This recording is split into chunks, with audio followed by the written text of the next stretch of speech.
Until I have myself a proper office setup, which is not possible right now, these are going to be hard to film, these pre-builts, just based on space, but I will do my best to film them properly. Over here, we have ourselves two, there they are, Omen towers, each HP Omen towers. We have the tiny little one right here. It's a very small, very small little tower. Almost like, I mean, it is technically in the small form factor space based on its size. And then we have kind of a mid tower over here. They HP Omen, I mean, this is the mid, this is the small mid, and then of course they do have the big HP Omen, the huge guy, which you get stuff like 5080s, 5090s, that kind of stuff. This one here, you know, it's not going to have all your standardized parts because it is very small. You can't even fit them in there. This one here, interestingly, does actually use standardized parts. But I'm going to have two videos, probably piggybacking, might even have the same intro. If this was a year ago, I always found pre-builts interesting. If this was a year ago, though, I might have said, yeah, pre-builts are good, but like you could build one cheaper yourself. Not anymore. Not anymore. I have been finding, I mean, we're in the RAM apocalypse. RAM is, it's not even worth talking about. The price is like 300%, 400% increase at this point. Storage is up a lot actually too, probably 100% already in some cases. That's going to get worse as well. And GPUs are about to go up. It's 2026 now. NVIDIA and AMD have both announced price increases, significant price increases on their GPUs. And this is the beginning of the year and like round one. So we're getting to the point now where building a PC is not necessarily viable. Pre-builts are going to be good because you're going to be able to do it potentially even cheaper. The other thing is just easy. You can actually secure the parts. You don't have to fight people anymore. We're going back to like, was it 2021 where you couldn't find any GPUs, but now it's like you can't find anything. So these two towers here were both very well priced. Honestly, they were very well priced. It'll be a little hard to cover here, but you can see the two different towers here. This here is the 16L, 16 liter. This one here is the 30, what do they say it is? 35L. I don't remember what the big one is. 45L or something. It literally is liters, which is weird, but I mean, it makes sense. You obviously know how big your towers are the moment you get them. This one here may look big on camera, of course, by comparison, but it's actually like a true MATX tower and not a huge MATX. It's not tiny, like I have some like Johnsbow cases over there and that are MATX, but they're like the smallest they can possibly be. This is a small standard MATX case. So on this one here, you get IO on the front, which is actually very impressive. We'll get into that in a moment. Single intake fan down here. Here we have dual intake fan, 1 and 2. No IO on the front side, but otherwise they look the same. The IO on the bigger tower is up top, so we have that over here. Intake here, because of course you can put in something like a AIO. I've already opened it up, so I don't want to spoil that, but clean, very clean packages here. Doesn't have integrated graphics, but you could put in one with integrated graphics. Then you can use these HDMI display in that. Audio type stuff there. Exhaust fan, single exhaust fan. GPU here, you can see you can get all the way up to technically like 4 slot. It has room for 4 slot, which is also crazy for something like that. Power supply exhaust, there's that. Not the craziest I/O in the back. You only get 4 standard USB-A and Ethernet, and they're not super fast. But again, I'm fine with that because this thing has crazy front I/O, like really good actually, to be honest. It's actually very impressive. This one here also does have fast-ish ports on the top, but there's just not as many. More ports on the back. Headphone as well. 1 USB-C fast, 2 USB-A medium fast. Ports on this are obviously going to be more impressive. It has a standard motherboard here. Standard fan there, an Omen fan. You get 4 USB-A, same as that over there, but then you get 2 more USB-A and the USB-C. So the ports are made up over here on the motherboard itself. Over here, they're actually made up through front I/O. That's good. 4 connectors as well, and this is a standard power supply. Now backside here, you can't actually take this out very easily. You actually can see it's actually riveted in. You have to extract the whole shell here to get into the back, but all the meat and potatoes on this one are actually on the front side because it's just like more of an OEM tower, so it doesn't matter as much, well at all, to be honest. This Omen here looks good in the back. This I actually got open box, so it might have been slightly fiddled with. Best Buy open box price was crazy, but someone might have tinkered with it a little bit, but it looks, even at that, it looks fine.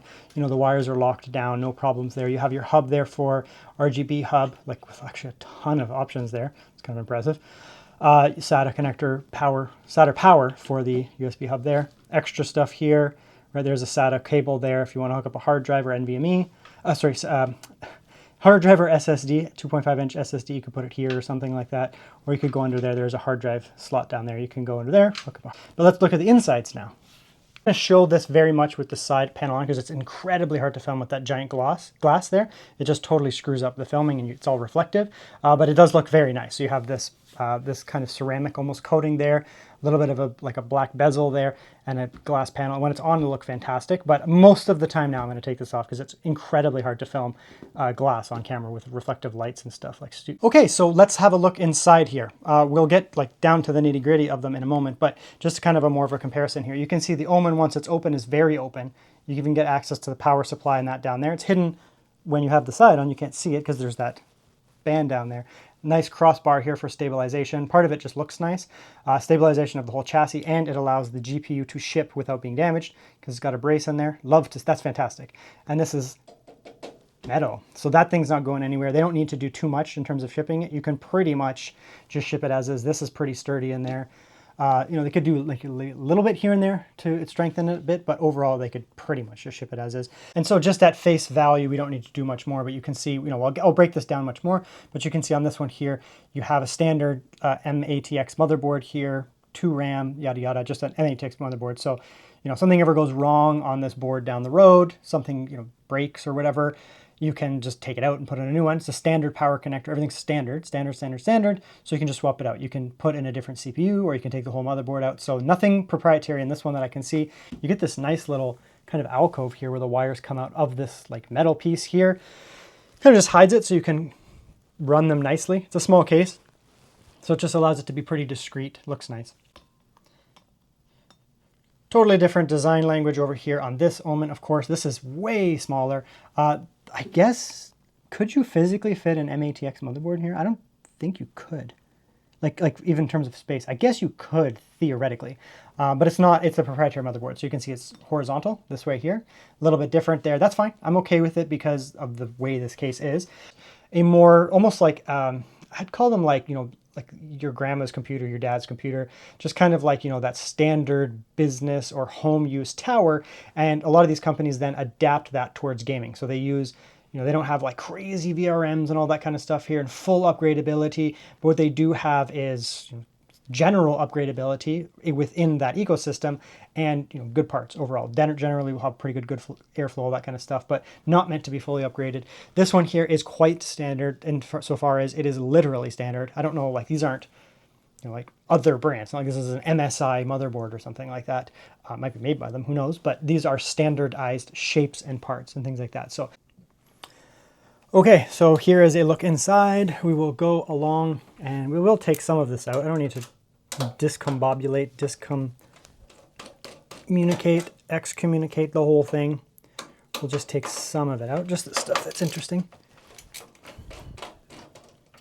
Take this pry bar out. I didn't actually have to take this out, but hey, because it's just connected there. But I do kind of want to. I could just take that out and then just disconnect the GPU itself, but I want to take the other screw. I was looking for that. Okay, so here's a look inside. Yeah, so it was a good thing that I did take that out because the other NVMe is hidden under there. So we have NVMe 1, NVMe 2. This one does have like a heatsink kind of like module on. That's weird.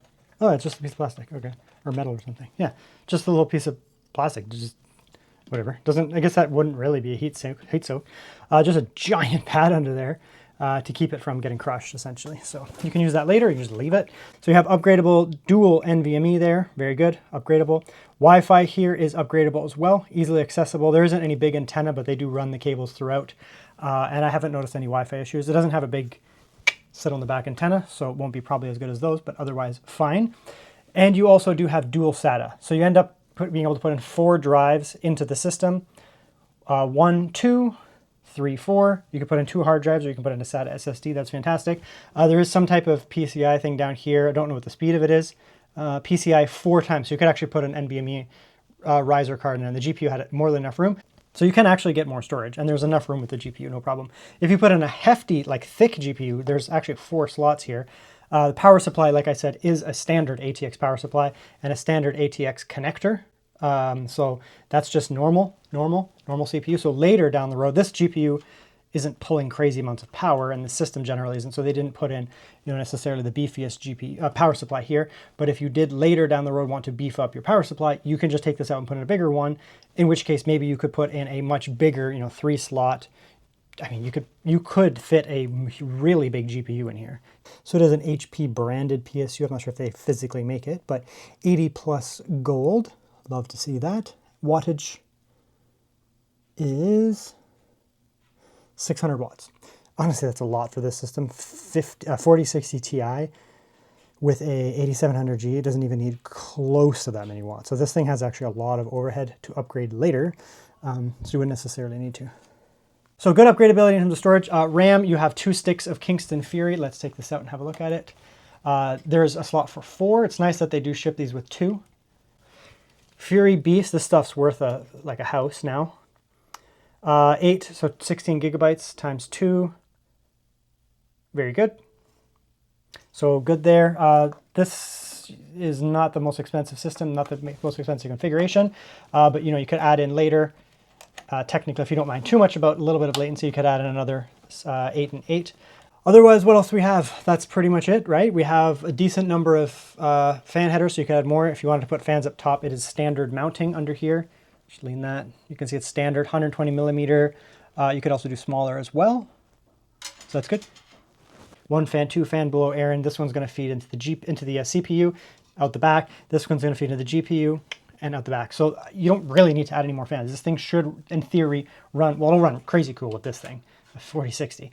But even if you put in a much beefier G. So that's a pretty substantial cooler there. We have a decent size 120 millimeter, standard 120 millimeter fan, and a pretty densely stacked fin there. Beefier CPU, it's not going to need anymore. But I'm taking this up because in theory, I could add a liquid AIO. Okay, so we can see that.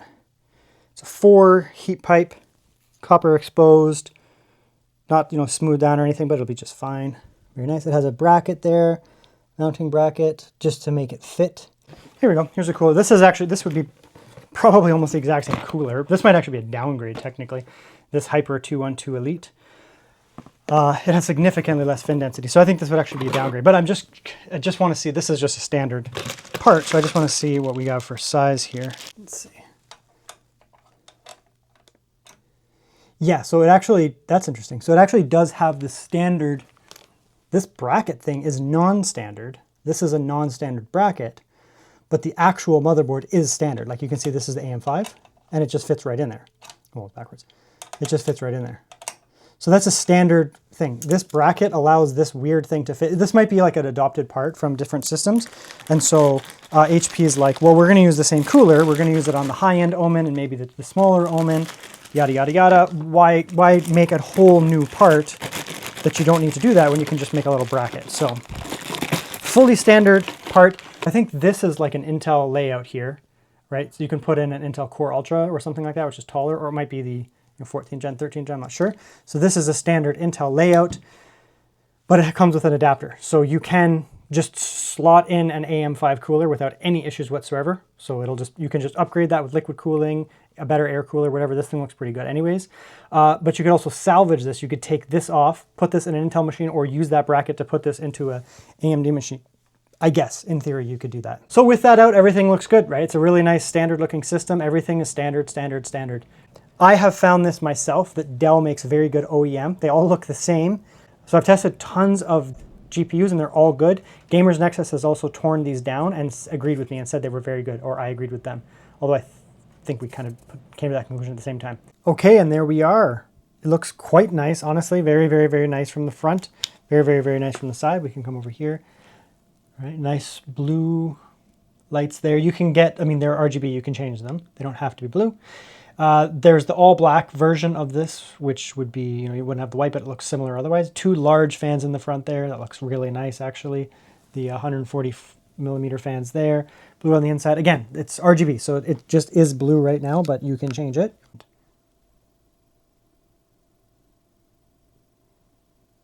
Very nice. Okay, so we'll start doing stuff now. We'll test noise as we go along now that we know that it runs very quiet.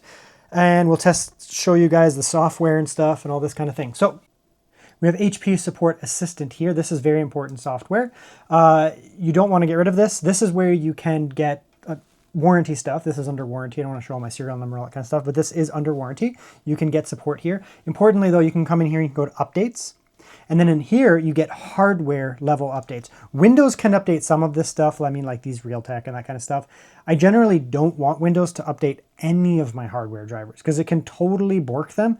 It can get the wrong ones. It can get old ones. It can get conflicting stuff. So like NVIDIA, I'm going to get from NVIDIA. I already installed it, but that's fine. I brought this up beforehand. The other thing is, though, you want to get this stuff. BIOS, very important to get BIOS updates. It can address very serious security issues. It can also help with performance tuning. I mean, they ship these things out and later down the road, they can find conflicts, they can find improvements, tweaks. So you always want to get your BIOS updates. You can download them directly from HP, or you can, like the HP website, or you can just use this. So I always come in here and I do updates through Support Assist. So HP, it's good. It's not bloatware, this is criticalware. And you can see here, there's not really any other bloat on the system. So there's HP Omen Control Center, and that's pretty much it. Like there's a couple Windows things. I installed a couple things, but generally speaking, it's clean software. So here it tells you your current usage. There's like a storefront in that, but they all do this now. It's not the biggest deal. But here's where stuff matters. You have your home, you have your performance here, which you have different performance modes. You can also just come in here and you can click on your thing. Right now it's recognizing my Omen desktop, obviously. It'll tell me what's my CPU utilization, how much RAM. This is not a heavy RAM system, 16 gigabytes. It's not the biggest deal, but you can add more. It takes 4 sticks if need be, or you can just update it. How much storage, all this kind of stuff. They do tell you what is being used here, and you can actually kill stuff off throughout there. You do have different performance modes up here. You can come in here and see all the different kind of stuff in there. Anyways, you can come in here, go to performance modes up here. We're in balance and performance. In theory, this will work. You can also have it linked into Windows performance mode so that coming down here and changing your Windows performance modes makes a difference, but I just leave them independent. You have access to balanced and performance, right? In balanced, you have turbo, normal, and quiet. Apparently performance, you just have turbo. We'll test these and see if they make a difference. Yeah, there you go. And you can tune the fans as needed. This system is running very quiet. Oh, it actually tells you where on the motherboard is plugged in. That's super cool. That's really neat.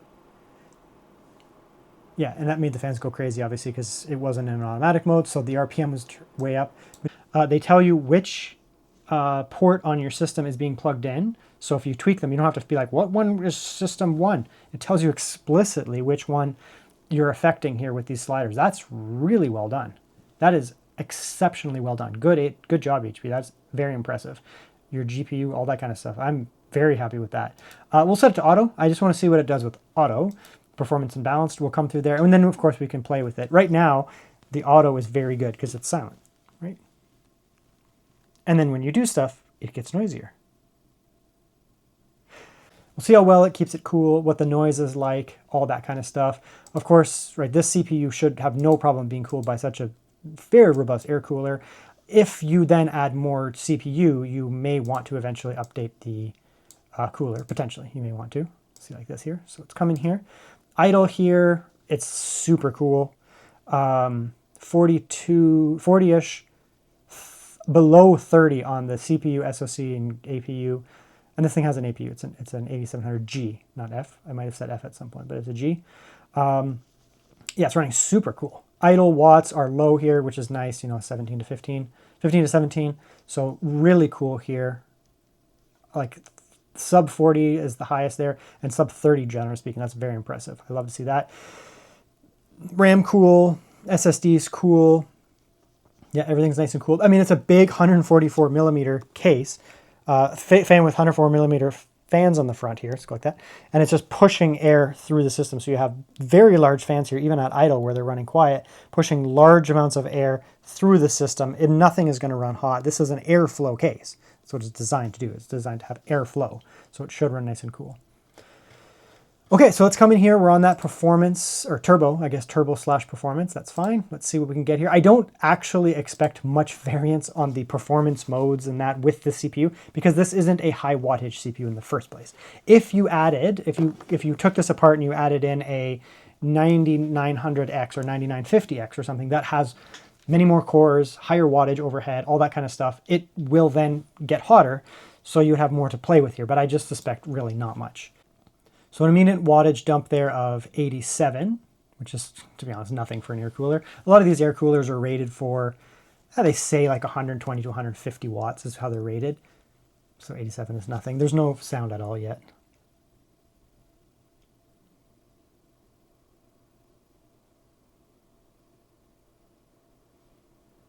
Okay, now the fans are slightly sped up, ever so slightly.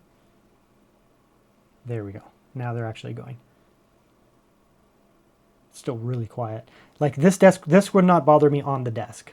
Normally I put my towers on the ground, but even on the desk, the sound wouldn't irritate me. And there's no whirring, which is like woo, woo, woo, woo, woo, woo, or there's no like hissing, there's no pulsing or anything. It's just a nice steady sound. Yeah, there's no throttling at all. I didn't expect there to be throttling, not on this CPU. 81 watts it's just, that's what it's doing. 87 watts is just what it's doing. It's just, that was its peak and that's what it's doing. So it's just fine. It might drop down eventually. There it goes. Maybe the boost will run out.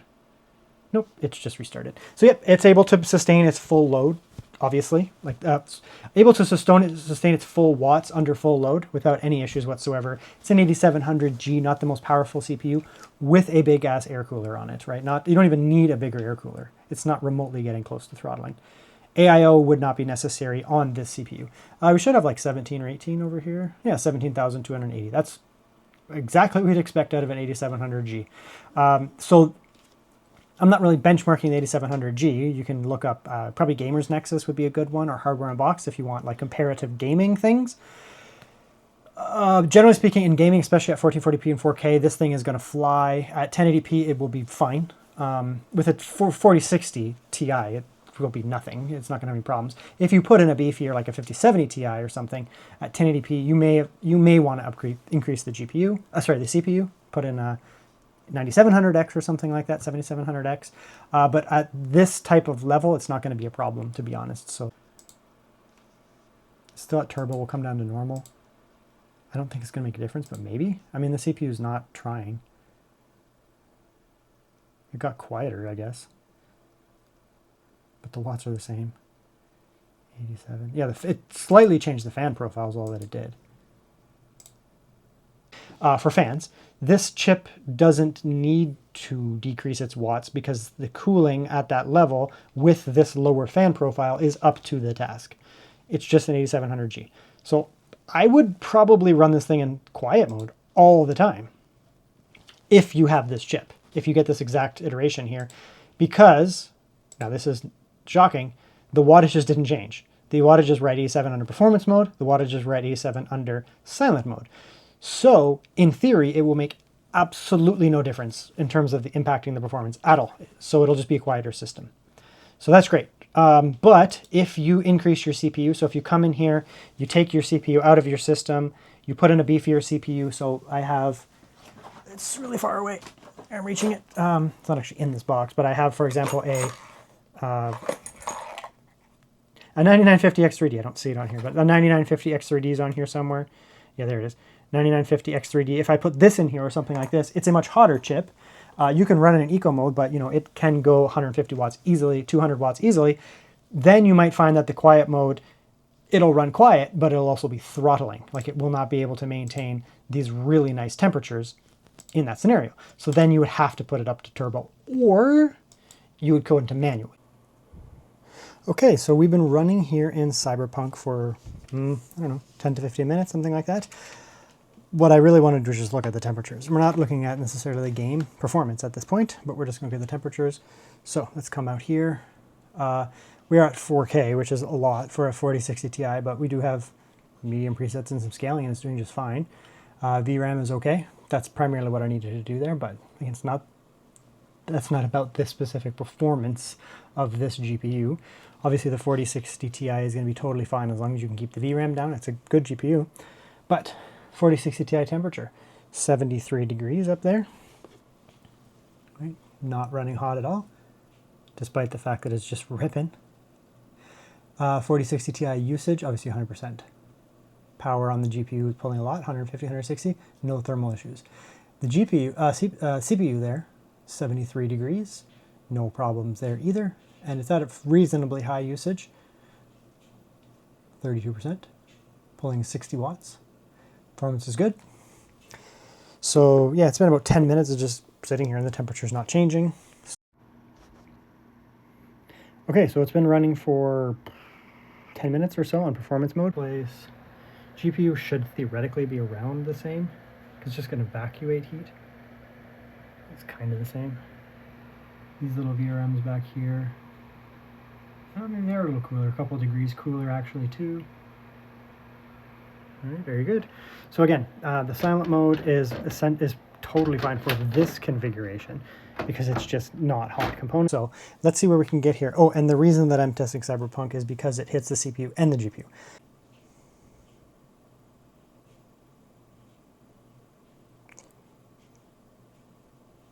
$37. My noise floor is about 34 dB. So even under this like heavy gaming situation here, there's no issues. It's very good. System memory's fine and all that too. So, I mean, even this literal system right here with the 4060 Ti, only 16 gigabytes of RAM, not the most powerful CPU, especially in 2026. You know, systems are, I mean, prices are just crazy right now. Going up, DRAM is going up. Soon it's going to be GPUs are going up, storage is up. Being able to buy into something like this, again, we're at 4K. Like, this is not, like, we're not screwing around here. You know, you can go with a lower resolution, get more frames, obviously. You can go 1440p or something like that. It'll offload a little bit more into the CPU, as you can see there. Frames are way up, obviously. Now we actually, wattage, it's actually down on the CPU. It's just not feeding as much frames. It's just not able to keep as much, but yeah, like 100 FPS or whatever. We can go down lower, load up the GPU, load up the CPU, like a lot. Now we're definitely going to be CPU bound, right? GPU is only at 55%.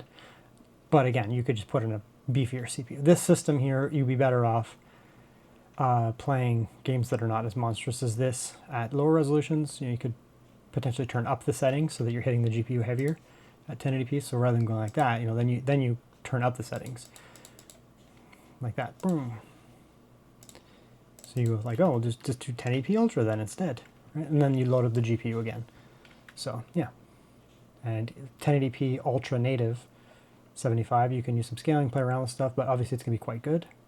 So I got this for an incredible price, to be honest. But I've even like, you get these, the newer generation, like one generation newer, where you're going with 5060, which would be kind of similar to this, or 5060 Ti, which will be more powerful. 5060 Ti 16 gigabytes, which will be more powerful and more VRAM. I believe it also has a 5070. You'll just get more performance, straight up. So there's no problems there. Now, what I do want to do here, now that we know the thing is essentially silent, performance control. Let's see what quiet does. I don't know. It might actually get hot, but it does get a lot quieter immediately. I mean, it was only at 37 or 36 dB.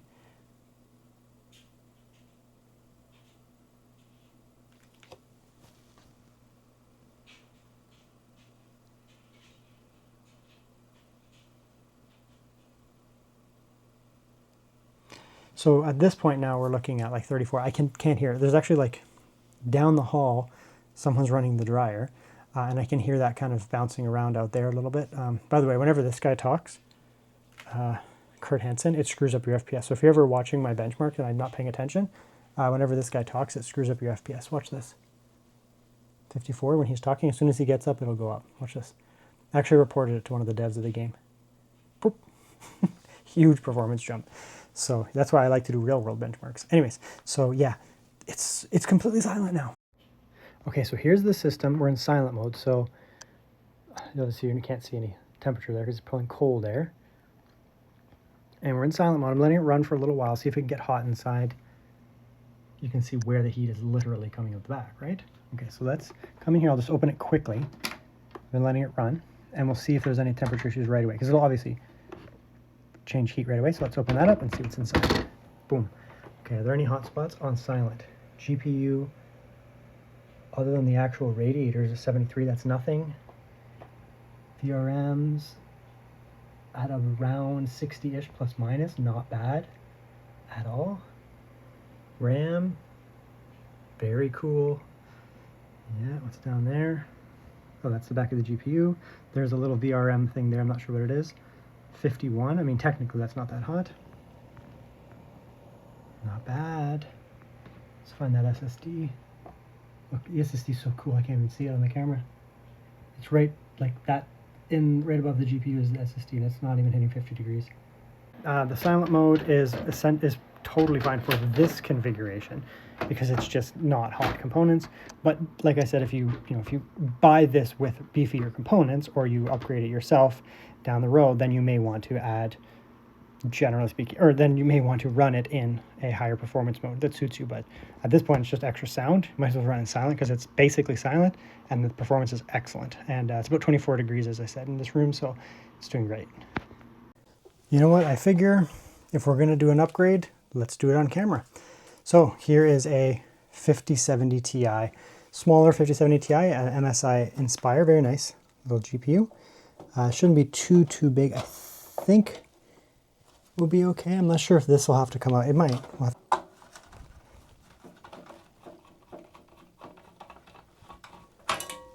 Okay, so that's going to come out. This is just for aesthetics, so it doesn't really matter. Just take that out, and now you can see that's there. The only reason is that the GPU is a little bit too long and it was sitting against there. If you have a shorter GPU, it won't matter, but the whole point here is to just show the upgrades and primarily the temperatures, you know, what happens when we do this. I mean, we just leave it like that, doesn't really matter. This is a 12 volt high power, but it does come with 2 here, so we're going to have no problems getting this thing running in theory. Here, that power supply there, we're not going to have any issues running 5070 Ti off of 600 watts with this CPU. It's going to be no problem. So we'll run that, and I just plugged it in. In theory, it should give us a video output. And yeah, that's a huge upgrade, to be honest, to go from a 4060 Ti, which is fine, nothing wrong with that, but up to a 5070 Ti, right, there you go, way beefier. Now, you may think, well, now the CPU is going to be way mismatched because we have this 8700G, which is better matched for this. Well, actually not necessarily, because a 5070 Ti is a much more powerful GPU, so you can drive a higher resolution and higher settings that are going to hit the GPU harder, take work off of the CPU, make yourself more GPU heavy, especially at those high resolutions. So right away, I mean, we're right in. It's recognizing the drivers. It might need an update because those are 4060 Ti drivers. I don't know if they're technically going to be the same. Probably not, but we'll see here. We'll get ourselves updated here, and honestly, we'll just start playing some games again with the 5070 Ti. See what the performance is like, thermals especially, because we do have a more powerful, higher wattage GPU here. About 100 to 150 more watts in this system. So let's get it updated and play. Okay, so now we're cooking. We have a 5070 Ti now in there, and I'm more interested in what the temperatures are and the noise and all that kind of stuff. So now we can do 4K without any issues whatsoever. We'll play for a bit and we'll check temperatures, I suppose, inside as well. But generally speaking, I don't foresee any issues. 4K, let's just go like 4K Ultra. Yeah, still use scaling. Just like a touch of scaling, something like that. Again, we're at 4K, so obviously like major drop-in update, right? So there's no comparison in the performance between a 4070 and a 5070 Ti. 5070 Ti, it's just not in the same realm. If you had a 5060 Ti 16 gigabyte, it still wouldn't be as powerful, but it would be like, you know, it would also be powerful. But here, like we can see now, I mean, it's not, again, it's not about the GPU itself, but so far it's running cool, even cooler because it's a bigger design. Basically fully utilized here.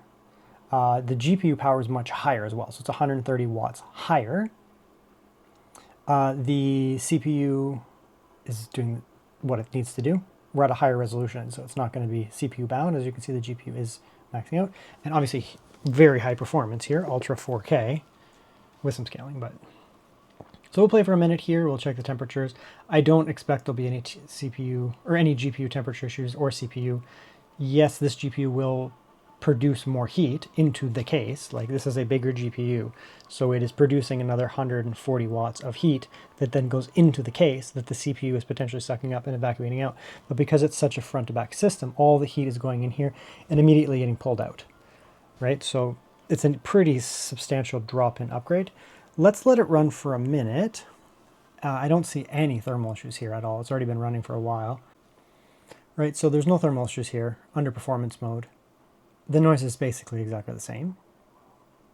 The GPU is running cooler. The CPU is approximately the same. I was worried potentially, you know, the GPU is producing more heat that the CPU then has to suck up, potentially to stay cool, but it's not a big deal. So for a drop-in upgrade, it's just you put it in, it's fine. Obviously, this power supply is up to the task. You drop in the power in the GPU, and boom, all of a sudden you have a massive upgrade. So that's another advantage of this system, right? And it's not like this is a bad GPU and you throw it out. No, you can use this as a backup, or you can sell it, right? Like this is still functional, or donate it down to your like little sibling or something like that. Just there you go, right? Or a buddy or something like that. So all of a sudden you now have a huge drop-in upgrade. The GPU is not going to pull too much power that the power supply is not up to the task. And this is an 8700G, not using the highest wattage anyways, but if you put in like an X3D CPU or something else that's a little bit more like GPU, a little bit more gaming focused, it's not going to pull too many watts. 600 watts is fine regardless. So you're not really ever going to need to upgrade this GPU, PSU, the power supply, unless you go much higher, like into maybe a 5080, or 5090, obviously something like that. You're going to need more. But I'm curious though, what happens if we come in here and we use the gaming hub? What happens if we come in here and we use the gaming hub to decrease the noise? It might run too hot then. I'm just curious, because with the 4060, there was no temperature issues at all under silent or performance. But I kind of think when you get the fans down, it might run a little too hot, or hotter. It may not be too hot, but it may run hotter. Look at all this shit. Jesus. Okay, so we'll come in here. Let's go balanced, and we'll go all the way down to quiet and see what happens. Okay, so we'll just give it a minute here. I'll just come back. There's no point in just sitting here watching if it gets hot or not. We'll see what happens. So honestly, you can run this thing under performance or silent with either of these. It's a front to back air case. There might be slight temperature differences, but it's a front to back air case, right? I guess maybe if you put in a 2-fan high wattage, like a smaller GPU or something, smaller GPU, I don't know, like a 3080 or something that's hotter, I don't know. It's fine. It's running cool and without problems, regardless of being in performance mode or silent mode. So honestly, you don't even need performance mode on this system. It's because it's an airflow case, like it's a definite airflow case with 2 very large 140 millimeter fans in the front, really pushing air into the system. You're not having any issues here. So that's fantastic. I mean, the fact that you could get the system now with the 4060 or 4060 Ti, or if you buy, this year's model with the 5060 Ti, you have an upgrade path. You could buy into this thing with a 5060 and then easily down the road get yourself something like that, or whatever comes in a year or two. Maybe there's the 6070 Ti or whatever, right? You have upgrade paths. Everything's fine. The power supply in there is good. You're not going to have any issues. 600 watts on this type of system is no problem. So there you go. There's the upgrade. Okay, so let's wrap it up. What do I think about the HP Omen, the 35 liter here? This is a very good system. Honestly, it's a very good system. If it was a year ago, right, you could have probably made the argument of, pre-built versus, build your own. Then it comes down to, you can build your own for cheaper and get a little bit more customization. The OEM ones here are just easy. You buy them and they're good. Some people have made debates of, should you buy the aftermarket ones, the OEM ones from HP or whoever, because, they're not upgradable. Well, in this case, it fully is. So that would have been an argument that we could have had a discussion about, a few months ago.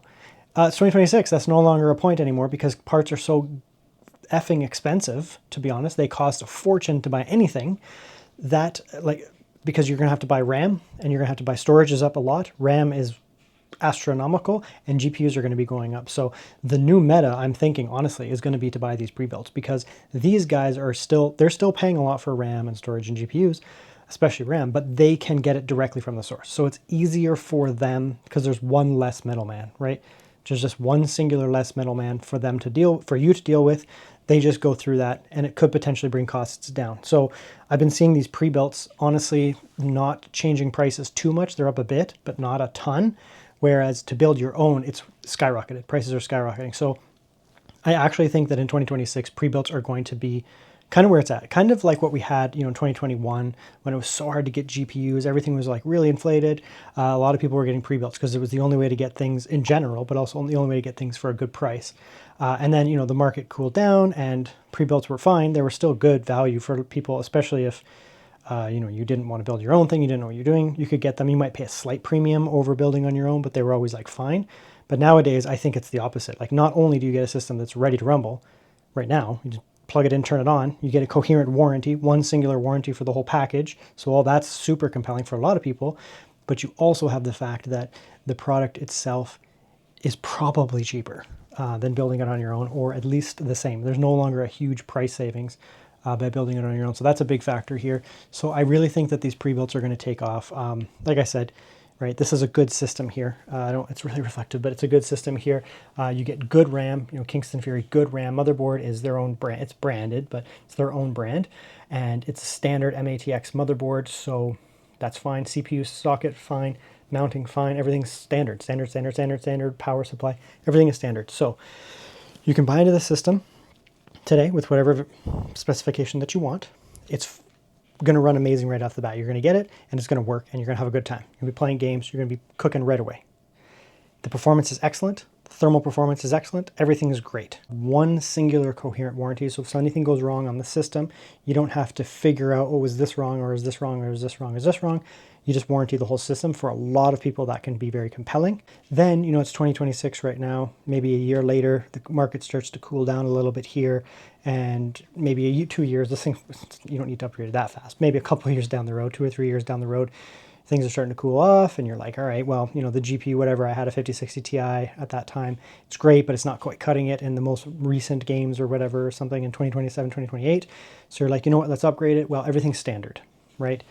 You can upgrade the CPU here, take out a CPU, put in a new one. If you put in a beefier CPU, you can increase the cooling if need be. The RAM, you can just grab 2 more 8GB sticks and take this thing to 32 without having to throw this RAM away and get yourself a 32GB kit that's super expensive. You can just do that. That's great.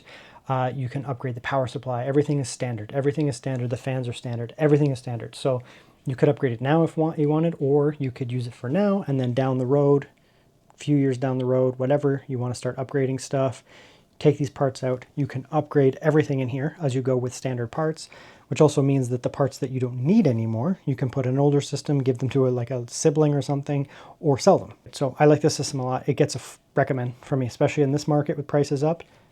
It's great. Very good. Very, very good, HP. Keep it up.